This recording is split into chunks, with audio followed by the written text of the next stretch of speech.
với na chuan vok sa le artui karon siam do na tui ve le to kania ilo enanga ilo siam ve chin ngei do na nia vok sa ilo te in hi san lo chuan vok sa ngei na ve tan chuan in ta kani ilo siam toang ka tel tur chu purun var cinnamon le longpar le brown sugar fian te khat chuan so thing artui chum min sa ania ti chuan in hei hang ho hi ka tel tur bok chuan nia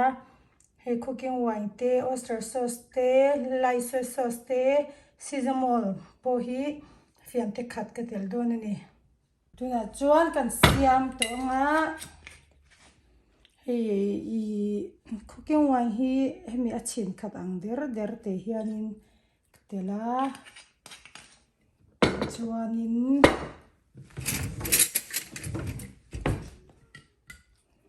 lai sauce hi fian khat mo atak lutuk hianin arong hi a uk choi du a katia tam vak ka tel hi ke ka du thin lawa ke chuan ka chum huna nakina dark soy sauce ka tiang fian khat vel hi ka tel le bok don ni ti hianin kan chin phui vekanga chin phui vekin ti hianin dar kar chan ve minute som thum mo ti hianin kan lo chia phot don ani minute som thum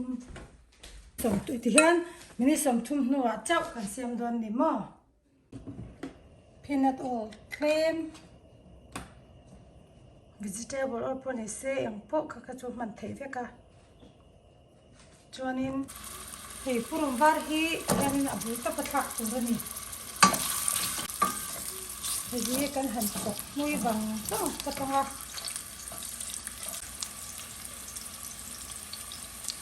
brown sugar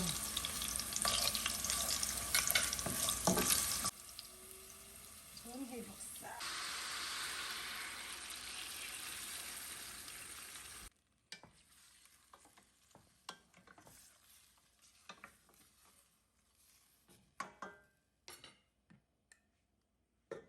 ma lo ti hian kan han chuang photanga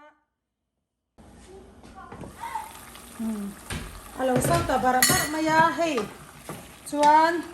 patia a sau to chuanin dark soy hi kan tel leng mo hei dark soy sauce ni hi fiam te khatin artui kan thlak nga lang hianin vok samin ma lo chuanin chuan tur ani mai a chuan dule amin huna khani spring onion emo hei purun hna emo dania emo nan mo adu ke chuan in nan dania kha ka thak dona purun hna po ni se amin huna khanin te adu tan tel tur ania tel lo poina thei thawa tihan min ma lo kan chuang toang ole hei tuna chuan amin to a tihanin dania nan ka thak anga thuk of rualin chuanin ai thei ngal ani mai le siam ngai lo ten in lo siam ve nge don ania atuin azong chang tlak viau ania ka channel te min lo en sak le awangin kalom lutuke